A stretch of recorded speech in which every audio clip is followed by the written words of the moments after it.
परमेश्वर कह रहा है कि मांगो तुम्हें दिया जाएगा, फिर क्यों नहीं मिलता है? वचन में लिखा है कि बुरी अभिलाषा से मांगते हैं। कई बार हम चीजों को इसलिए मांगते हैं कि मुझे अपने पड़ोसी को जलाना है।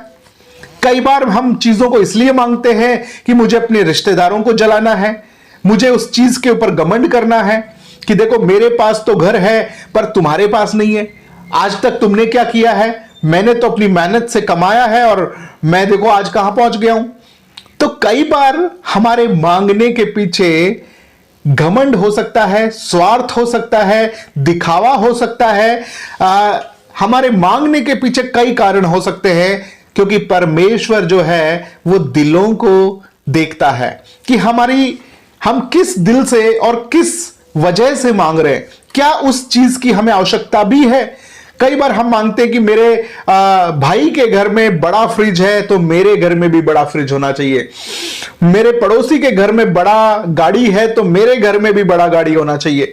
क्योंकि हम एक दूसरे को इस तरीके से कंपेयर करने लग जाते हैं और सोचते हैं कि किस तरीके से मैं दूसरों से श्रेष्ठ समझा जाऊं, मैं दूसरों से ज्यादा अच्छा आंका जाऊं, कि मैं दूसरों से अच्छा दिखूं, दूसरों से ज्यादा स्मार्ट दिखूं, ज्यादा पैसे वाला दिखूं। तो बहुत बार इस होड़ में परमेश्वर आपकी नहीं सुनता है। परमेश्वर आपको आशीष देता है, परंतु इसलिए नहीं देता कि उस आशीष पर आप घमंड करें। क्योंकि परमेश्वर चाहता है अगर आपकी नीड है, आपकी जरूरत है, तो आप मांगिए, परमेश्वर उसके लिए देगा। वो एक अच्छा पिता है। वचन में लिखा है कि वो जानता है आपकी आवश्यकताएं आपके मांगने से पहले। वो जानता है कि आपको किस चीज की आवश्यकता है और वो उसे पूरा करता है। जैसे हम अपने बच्चों के लिए जानते हैं कि उसे क्या चाहिए, उसको कब कपड़े चाहिए, कब उसको शूज चाहिए, कब उसको किताबें चाहिए, कब उसको क्या चीज की जरूरत है, हमें पहले ही मालूम होता है। पर हम वेट करते हैं कि अभी नहीं, अभी इसको थोड़ा चलने दो, अभी थोड़ा उसको मांगने दो, अभी थोड़ा उसको बोलने दो। और हम वेट करते हैं कि वो हमसे आए और हमसे मांगे, हमसे पूछे। और कई बार तो हम उसको बिना मांगे भी देते, क्योंकि एक अच्छा पिता देता है। वैसे ही आप परमेश्वर के सामने अपनी जरूरत को रखिए। अगर हमारा बच्चा कहे कि मुझे अपने किसी स्कूल के फ्रेंड को जलाना है, इसलिए मुझे एक अच्छा शूज चाहिए, इसलिए मुझे एक अच्छे कपड़े चाहिए, क्योंकि मैं अपने दोस्तों को जलाना चाहता हूं, तो क्या आप दिलवाएंगे उसे? क्या आप अपने बच्चों को वो चीजें दिलवाएंगे कि वो अपने दोस्तों को जलाए या अपने दोस्तों के सामने ज्यादा श्रेष्ठ दिखाए अपने आप को?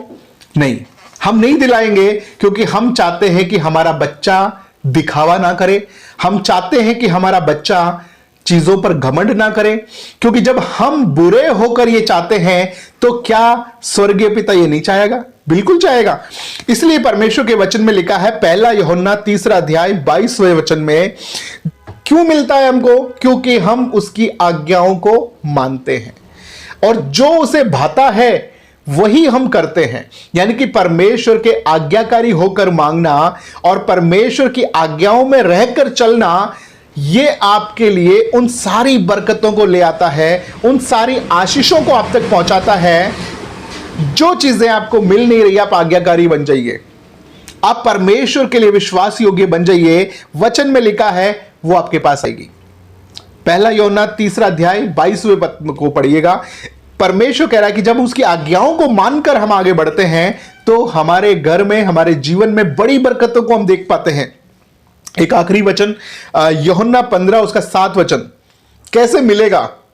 लोगों का डाउट है, लोगों का सवाल है कि हमें मिल नहीं रहा है, हम मांगते पर नहीं मिल रहा है। पर देखिए, यदि तुम मुझ में बने रहो और मेरी बातें तुम में बनी रहे तो जो चाहो मांगो वह तुम्हारे लिए हो जाएंगी। आमीन। शर्त क्या है?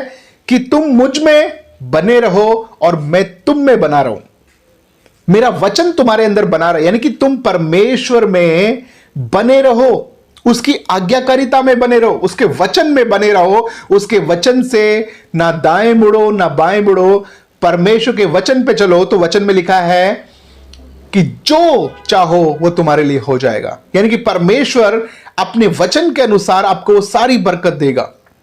लेकिन शर्त क्या है? उसमें बने रहना, उसमें जुड़े रहना, उसकी आज्ञाकारिता में बढ़ना।